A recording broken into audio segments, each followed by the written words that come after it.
സാധാരണ എല്ലാ തെരഞ്ഞെടുപ്പുകളിലും ഒരു അജണ്ട സെറ്റ് ചെയ്യുന്ന ഒരു സമ്പ്രദായമുണ്ട്. പ്രധാനപ്പെട്ട EMS ഒക്കെ ജീവിച്ചിരിക്കുന്ന കാലത്ത് തെരഞ്ഞെടുപ്പിൻ്റെ ഒരു അജണ്ട അദ്ദേഹം തന്നെ നിശ്ചയിക്കും. അങ്ങനെ പല തെരഞ്ഞെടുപ്പുകളിലും വന്നിട്ടുണ്ട്. ഇപ്പോൾ ഏറ്റവും അവസാനം UDF അതിനകത്ത് ഡീൽ ആരോപണമായിട്ട് മുന്നോട്ട് വന്നാണ് ചെയ്തത്. അപ്പോൾ എനിക്ക് തോന്നുന്നത് അത് ആ ചർച്ച നിന്നിട്ട് ഇന്നിപ്പോൾ പിന്നെ പ്രതിപക്ഷ നേതാവ് തന്നെ വീണ്ടും ശബരിമലയിലേക്ക് തിരിച്ചു വരുന്ന ഒരു കാഴ്ചയാണ് ഞാൻ കാണുന്നത്. അതെ. അപ്പോൾ ശബരിമല ഈ പ്രശ്നം, ശബരിമല കൊള്ളയുമായി ബന്ധപ്പെട്ട പ്രശ്നം, ശബരിമല യുവതി പ്രവേശത്തിലെ സർക്കാർ നിലപാട്, ദേവസ്വം ബോർഡ് നിലപാട്, ഈ വിഷയങ്ങൾ വീണ്ടും സജീവമാക്കാനും ചർച്ച ചെയ്യാനും വേണ്ടിയാണ് ഇപ്പോൾ പ്രതിപക്ഷം. അതെന്തുകൊണ്ടായിരിക്കും ഈ ഡീൽ എന്ന് പറയുന്നത് ഒരു പരിധിയിൽ കവിഞ്ഞ് കൂടിപ്പോയി, അത് ജനങ്ങളെ അധികം അവരെ സ്പർശിക്കുന്ന ഒരു കാര്യമല്ല എന്നുള്ള തിരിച്ചറിവുകൊണ്ടാണോ ഇങ്ങനെ? അത് നേരത്തെ ഇവിടെ ആര്യ പറഞ്ഞതുപോലെ അത് സാധാരണ ജനങ്ങളെ കൂടുതലായി ബാധിക്കുന്ന വിഷയമല്ല. അവർക്ക് അത് കൂടുതലായി താല്പര്യമുള്ള വിഷയമല്ല. കാരണം അത് എല്ലാ തെരഞ്ഞെടുപ്പിലും മുഴങ്ങി അങ്ങോട്ടും ഇങ്ങോട്ടും പറയുന്ന ഒരു തെരഞ്ഞെടുപ്പ്, അതിനൊരു കൃത്യമായ പിന്നെ തെളിവില്ല. അപ്പോൾ അതുകൊണ്ട് അതൊരു വളരെ ഷാലോ ആയിട്ടുള്ള ഒരു ആരോപണം മാത്രമായിട്ട് ആൾക്കാർക്ക് തോന്നുകയുള്ളൂ. അതുകൊണ്ട് കുറച്ചുകൂടി ജനങ്ങളിലേക്ക് എത്താൻ വേണ്ടിയാണ് ഇപ്പോൾ ഏതാണ്ട് അവസാന റൗണ്ടിലേക്ക് എത്തി. അടുത്തപ്പോൾ നാമനിർദ്ദേശ പത്രിക സമർപ്പണം കഴിഞ്ഞു, ഇനിയിപ്പോൾ സ്ഥാനാർത്ഥി പര്യടനം തുടങ്ങുകയാണ്. അപ്പോൾ അടുത്ത റൗണ്ട് തെരഞ്ഞെടുപ്പ് വിഷയങ്ങളിലേക്ക് മാറുകയാണ്. അതാണ് LDF-നെ നയിക്കുന്ന മുഖ്യമന്ത്രിയും UDF-നെ നയിക്കുന്ന പ്രതിപക്ഷ നേതാവും ഈ രണ്ട് വിഷയങ്ങളുമായിട്ട് വന്നിരിക്കുന്നത്. ഈ പറഞ്ഞതുപോലെ പ്രതിപക്ഷത്തെ പ്രതിരോധത്തിലാക്കാൻ വേണ്ടി തന്നെയാണ് ഈ കണക്ക് ഇപ്പോൾ മുഖ്യമന്ത്രി ഉന്നയിക്കുന്നത്. അപ്പോൾ സ്വാഭാവികമായിട്ടും സർക്കാർ എന്തു ചെയ്തു എന്നതിനൊപ്പം തന്നെ പ്രതിപക്ഷം വാഗ്ദാനം ചെയ്ത വിഷയത്തിൽ പ്രതിപക്ഷം എന്തു ചെയ്തു എന്ന വിഷയം വളരെ സജീവമായി അവർ ചർച്ച ചെയ്യാൻ ആഗ്രഹിക്കുന്നു. അതിനകത്ത് മുഖ്യമന്ത്രി ഒരു കാര്യം പറയുന്നുണ്ട്, ഇത്തരം ഒരു പദ്ധതി ആവിഷ്കരിച്ച് അത് വിഭാവനം ചെയ്ത് മര്യാദയ്ക്ക് നടപ്പാക്കാൻ പറ്റാത്ത ഒരു പ്രതിപക്ഷം, ഒരു മുന്നണി എങ്ങനെയാണ് സംസ്ഥാനം ഭരിക്കുക എന്നൊക്കെയുള്ള ചോദ്യങ്ങൾ അതിനകത്ത് ഭരണത്തിന് പോലും കഴിയുമോ എന്നുള്ളതാണ് മുഖ്യമന്ത്രി ചോദിക്കുന്നത്.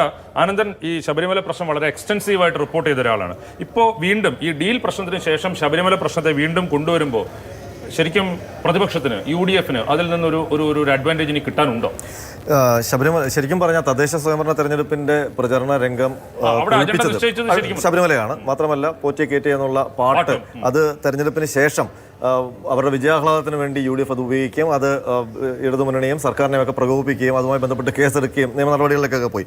എനിക്ക് തോന്നുന്നത് ഇത് ഒരു പ്രധാനപ്പെട്ട ആയുധമായിട്ട് UDF ശബരിമല മാറ്റിവെച്ചിരിക്കുകയാണെന്ന് തോന്നുന്നു. കാരണം ഇന്നാണ് VD സതീശൻ അതൊരു തെരഞ്ഞെടുപ്പ് ഇഷ്യൂ ആയിട്ട് ഉന്നയിക്കുന്നത്. അത് കൊള്ളക്കാരാണ് ഈ സർക്കാർ എന്നുള്ള ഒരു പ്രധാന ആരോപണം ഈ ശബരിമലയുമായി ബന്ധപ്പെടുത്തിയാണ് ഉന്നയിക്കുന്നത്. ഇന്നിപ്പോൾ ശബരിമലയുമായി ബന്ധപ്പെട്ട് UDF-ന് വളരെ ആശ്വാസം നൽകുന്ന ഒരു നടപടി കോടതിയിൽ ഉണ്ടാവുകയും ചെയ്തു.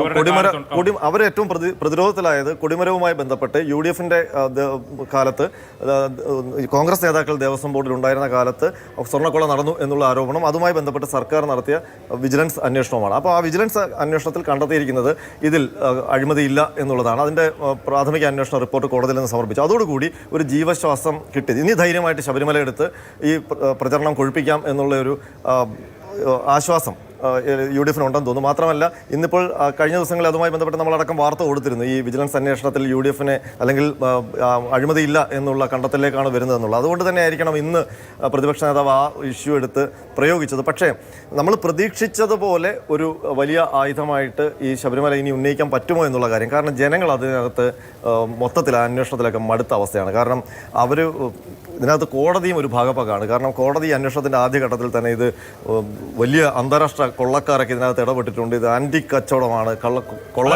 അതെ അതെല്ലാം അന്വേഷണത്തിന്റെ ലാസ്റ്റ് ഫേസിലേക്ക് വരുമ്പോൾ അവരാരുമില്ല. മാത്രമല്ല ഇതിനകത്ത് ബിഗ് ഷോട്ട്സ് ഉണ്ടാകുമെന്ന് പറഞ്ഞു. ദേവസ്വം മന്ത്രി ചിലപ്പോൾ ഇതിനകത്ത് പ്രതിയായി ഇനി ആര് പത്മകുമാർ കഴിഞ്ഞപ്പോൾ ഉണ്ടായിരുന്ന ചോദ്യം ഇനി ആര് എന്നുള്ളതാണ്.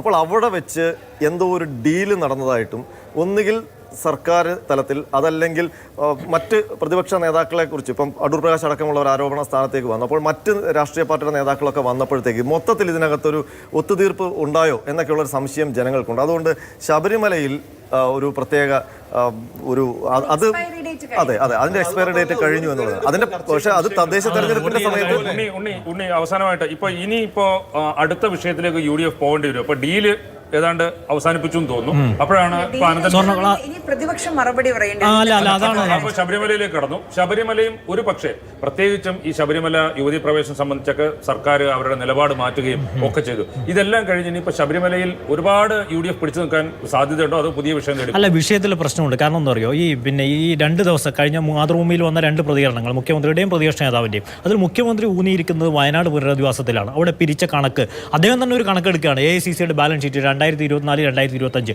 350 കോടി കാണുന്നു. 78 കോടി ഇപ്പോൾ ബാക്കിയുള്ളൂ. അതിൽ മറ്റിടങ്ങൾക്ക് അത് ബാക്കി PR ചെലവഴിച്ചു. 1 കോടി 1.74 കോടിയാണ് ബാക്കിയുള്ളത്. ഇതിലാണോ നിങ്ങൾ വയനാട് ഉൾപ്പെടുത്തിയിരിക്കുന്നത്? അല്ലെങ്കിൽ മറ്റു കണക്ക് എവിടെ? ഈ കണക്കിന്, ഈ ചോദ്യത്തിന് പ്രതിപക്ഷ നേതാവ് ഉത്തരം നൽകുന്നില്ല. അദ്ദേഹം പറയുന്നത് ഞങ്ങൾ ഭൂമി വാങ്ങിയിട്ടുണ്ടെന്ന് മാത്രമേ ഉള്ളൂ. ഈ ഉത്തരവില്ലാത്ത ചോദ്യം അവിടെയുണ്ട്. അത് ഭരണപക്ഷം ഉന്നയിക്കും. പക്ഷേ അതിന് മറുപടിയായി പ്രതിപക്ഷ നേതാവ് പറഞ്ഞ ലേഖനത്തിലെ ഏറ്റവും ഊന്നൽ ഈ വിഷയത്തിനല്ല, സ്വർണ്ണക്കൊള്ളയ്ക്കാണ്. അതുകൊണ്ട് സ്വർണ്ണക്കൊള്ള തന്നെയാണ് അവർ മുന്നോട്ട് കൊണ്ടുപോകുന്നത്. പക്ഷേ എത്ര നാൾ ഓടുമെന്നത് പ്രശ്നമാണ്. ഉന്നയിച്ച ഈ വയനാടുമായി ബന്ധപ്പെട്ട ആരോപണങ്ങൾ മുഴുവൻ കണക്കാണ്. ഇത് സാധാരണക്കാർക്ക് ഒരു പക്ഷേ മനസ്സിലാകാൻ സാധ്യത കുറവാണ്.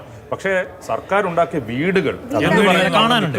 അത് മാത്രമല്ല എന്റെ മനസ്സിൽ ഇപ്പോഴും ഓർമ്മയുണ്ട്, പ്രളയകാലത്ത് M.M. ഹാസൻ KPCC പ്രസിഡന്റ് പറഞ്ഞ 1000 വീടുകൾ.